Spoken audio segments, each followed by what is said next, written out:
എടി, എന്താ സ്ഥിതി? വിശേഷങ്ങൾ എന്തോ ഉണ്ടോ? ഇത്രയായിട്ടും ആയില്ല? ഡോക്ടറെ കാണിച്ചിരുന്നോ? ഡോക്ടർ എന്താ പറഞ്ഞേ? മരുന്നൊക്കെ കുടിക്കുന്നുണ്ടോ? ഇനി ആർക്കും എന്തോ കുഴപ്പമുണ്ടോന്നാവല്ലേ? വിവാഹം കഴിഞ്ഞ് കുറച്ച് മാസങ്ങൾ കഴിയുമ്പോൾ നമ്മളെ സ്ത്രീകളോട് അവർ ഡിസ്കസ് ചെയ്യുന്ന കാര്യമാണ്. ഒരു കാര്യം മനസ്സിലാക്കേണ്ടത്, നമ്മളെ കയ്യിൽ ഇല്ലാത്ത ഒരു കാര്യം, കുഞ്ഞിക്കാല് കാണുക എന്നുള്ള ഭാഗ്യം, അത് ചില ആളുകൾക്ക് പെട്ടെന്ന് കിട്ടും. ചില ആളുകൾക്ക് അതൊരുപാട് വൈകിട്ടായിരിക്കും ആ കാര്യം സംഭവിക്കുക. എന്നാൽ ചില ആളുകൾക്ക് ദൈവം അങ്ങനെ നിശ്ചയിച്ചിട്ടുണ്ടാവില്ല. അങ്ങനെയും എത്രയോ ആളുകളുണ്ട്. ഇതൊക്കെ മനസ്സിലാക്കിയിട്ട് ആദ്യ നാളുകളിലൊക്കെ ഓക്കെ, അതൊരു രസമാണ് കേൾക്കുമ്പോൾ. പിന്നെ ഒരു വർഷം 2 വർഷം കഴിയുമ്പോൾ നമുക്ക് തന്നെ അറിയാലോ, അത് ഉണ്ടാവുകയാണെങ്കിൽ ഇപ്പോൾ തന്നെ ഉണ്ടാവേണ്ടതാണ്. ഇനി അതിന് സമയമാകുമ്പോൾ അത് സംഭവിക്കും. അപ്പം നമ്മളെ അറിയിക്കും, അല്ലെങ്കിൽ നമ്മൾ അറിയും. അതല്ലാതെ അവരെ ചോദിച്ചിട്ട് അവരുടെ മനസ്സ് വേദനിപ്പിക്കാൻ നമ്മൾ തുനിഞ്ഞു കഴിഞ്ഞാൽ നമുക്കൊരു ജസ്റ്റ് ഒരു ചോദ്യമാണ്.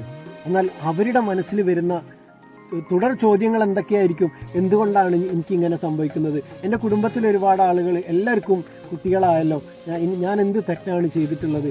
എനിക്കും ഇല്ലേ ഒരു ആഗ്രഹം, എന്താണ് പഠിച്ചവരെ എനിക്ക് മാത്രം കിട്ടാത്തത് എന്നുള്ള 100,000 ചിന്തകൾ അവരുടെ മനസ്സിൽ ഇങ്ങനെ ഓടിക്കൊണ്ടേയിരിക്കും. ഒരൊറ്റ കാരണത്താൽ, നമ്മൾ ചോദിക്കുന്ന കാരണത്താൽ. ചില ആളുകളുടെ ശൈലി പോലും മോശമായിരിക്കും. ചോദിച്ചിട്ട് പിന്നെ ഒരു ചിരിയൊക്കെ ചിരിച്ച് മറ്റുള്ളവരുടെ ഇടയിൽ നിന്നൊക്കെ അത് ഡിസ്കസ് ചെയ്ത് അങ്ങനെയൊക്കെ ആയിരിക്കും നമ്മൾ ചോദിക്കുക. എന്തിനാണ് ഇത്? ഒരിക്കലും നമ്മൾ സെലക്ട് ചെയ്തിട്ടല്ലല്ലോ ഈ സംഭവം ഉണ്ടാകുന്നത്. നമ്മൾ കളർ സെലക്ട് ചെയ്തിട്ടാണോ? അല്ലെങ്കിൽ നമ്മൾ ഇന്ന ജെൻഡർ, ഇന്ന കുട്ടീനെ നമുക്ക് വേണം, അല്ല ഇന്ന സമയത്ത് വേണം, ഇതൊക്കെ നമ്മൾ സെലക്ട് ചെയ്തിട്ടാണോ? ആരെങ്കിലും നിശ്ചയിച്ചിട്ടാണോ ഇത് കിട്ടുന്നത്? ഒരിക്കലും അല്ല. ഇത് പൂർണ്ണമായിട്ടും പടച്ച തമ്പുരാന്റെ നിശ്ചയമാണ്. ആ നിശ്ചയം അത് സംഭവിക്കുന്ന സമയത്ത് സംഭവിക്കും. അപ്പോൾ നമ്മൾ വെറുതെ നമ്മളെ ചോദ്യം കൊണ്ട് ഒരാളുടെ മനസ്സിൽ വേദന ഉണ്ടാക്കാതിരിക്കുക. അതല്ല, നമുക്ക് മിണ്ടാതിരിക്കുന്നതായിരിക്കും അതിനേക്കാളൊക്കെ ഏറ്റവും ബെറ്റർ. വേറെ എന്തെല്ലാം കാര്യങ്ങൾ ഡിസ്കസ് ചെയ്യാനുണ്ട്, അതൊക്കെ ഡിസ്കസ് ചെയ്തിട്ട് അടിച്ചുപൊളിയായിട്ട് നിൽക്കൂ.